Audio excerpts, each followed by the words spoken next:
जासिबाय आरो नोंथांमोननि गेजेरजों दिनै जोंनि जि धेमाजि जिल्ला दुलाराय बर' फरायसा आफादनि आरो सिमेन्ट दख'रा दुलाराय बर' फरायसा आफादनि जथायै जिल्लानि 30थि बोसोरसालिया जथुमा आरो दख'रानि 34थि बोसोरसालिया जथुमा बेनि सायाव थारैनो मेडियायाव गोसारगोन आरो मेडिया नायगिरि बिथांमोनखौबो धेमाजि जिल्ला दुलाराय बर' फरायसा आफादनि जानानै सिबिनाय खुलुमनाय जासिबाय।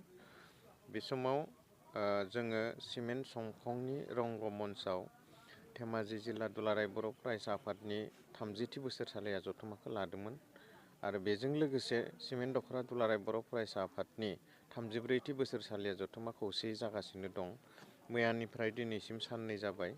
मैया फुंबिलिनिफ्राय गोबां हाबाफारि लानानै सावरायनाय जादों। दिनै दासो एसे आवगोलाव जोंनि दुलाराय बर' फरायसा आफादनि गोथार फिरफिला बिरहोनाय, बेनि उनाव बिफां फुलि गायनाय, बेनि उनाव बड'फानि मुसुखायाव सावगारियाव बिबार बावनाय आरो मुंख्लंफोरनो बिबार बावनाय, बे माखासे हाबाफारिफोरा आथिखालाव जाफुंलांबाय।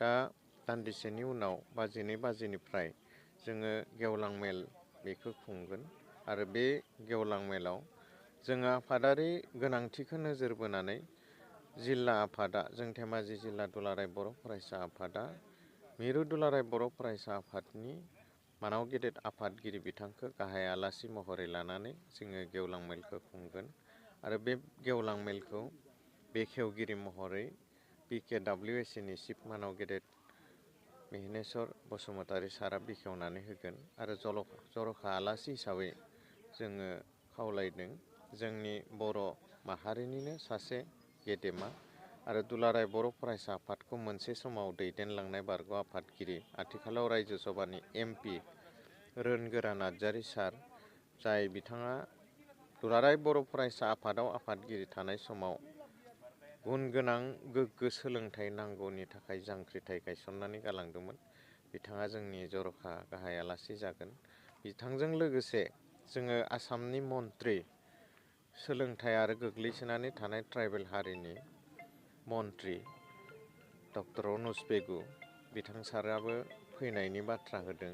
लोगोसे लखिमपुर लकसभा समस्तिनि MP प्रधान बरुवा सार, बिथाङाबो बेवहाय बाहागो लानायनि खोन्था होदों। आरोबाव जनाय समस्तिनि MLA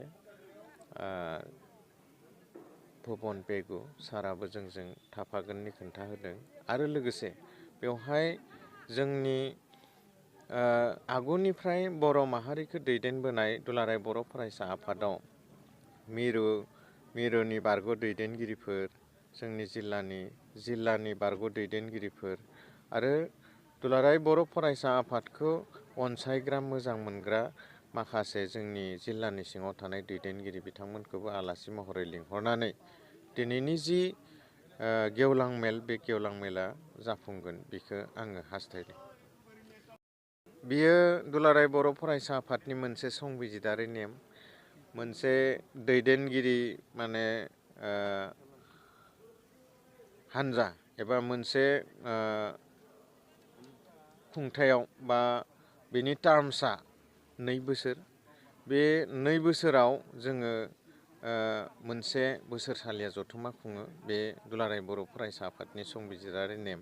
बेबायदिनो 2 बोसोर जानायनि उनाव दिनै बोसोरसालिया जथुमा खुंनायनि उनाव मैयानि जि गोथार थान्दै मेल, बे गोथार थान्दै मेलाव गुवारै सावरायनायनि गेजेरजों गोदान मोनसे बिबान दाफिनना लानाय जायो आरो बे गोदान बिबानाव धेमाजि जिल्ला दुलाराय बर' फरायसा आफादनि आफादगिरिखौ जोङो मोनसे समनि बा आंनि लेङाइ आफादगिरिमोन बिथाङा हिरण्य स्वर्गियारि, बिथांखौ आफादगिरि बिबानाव सायख'बाय आरो गाहाय नेहाथारि बिबानाव अजय खाख्लारि, बिथाङा AGS खामोन, दा GS आव फैबाय।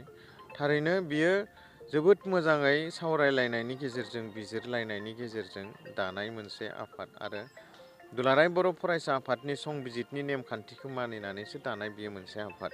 दा बिनिखायनो आङो हास्थायदों आरो आङो सानदों बे गोदानै बिबान मोननाय आफादगिरि नेहाथारि आरो गोदानै सायख'जानाय गुबुन गुबुन बिबानारिफोरा मोनसे गोख्रों आफाद जागोन आरो 2 बोसोरनि थाखाय बे जोंनि जिल्लानि सिङाव थानाय बर'फोरनि बा बर' माहारिनि मोनफ्रोमबो बिथिङाव जौगानाय, बियो सोलोंथायानो जाथों, बे रावानो जाथों, बे थुनलाइयानो जाथों, बे हारिमुवानो जाथों, जाय बिथिंफोराव जोंहा मावनो गोनां दं, जाय बिथिंफोरा बर' माहारिखौ नाख्रेबो, बिखौ सुस्रांनो थाखाय, मावफुंनायनि थाखाय बिथांमोना गोख्रोङै खामानि मावगोन, आं बिखौ हास्थायदों आरो बिदि बिथांमोना मावगोन।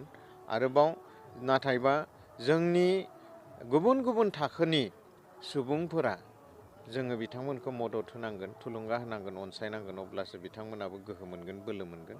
दा बेखिनि गोहो बोलोखौ जाहाथे बे मावफुं आफादनो, गोदान मावफुं आफादनो होयो, आं बेखौ नोंथांमोननि गेजेरजों खावलायदों।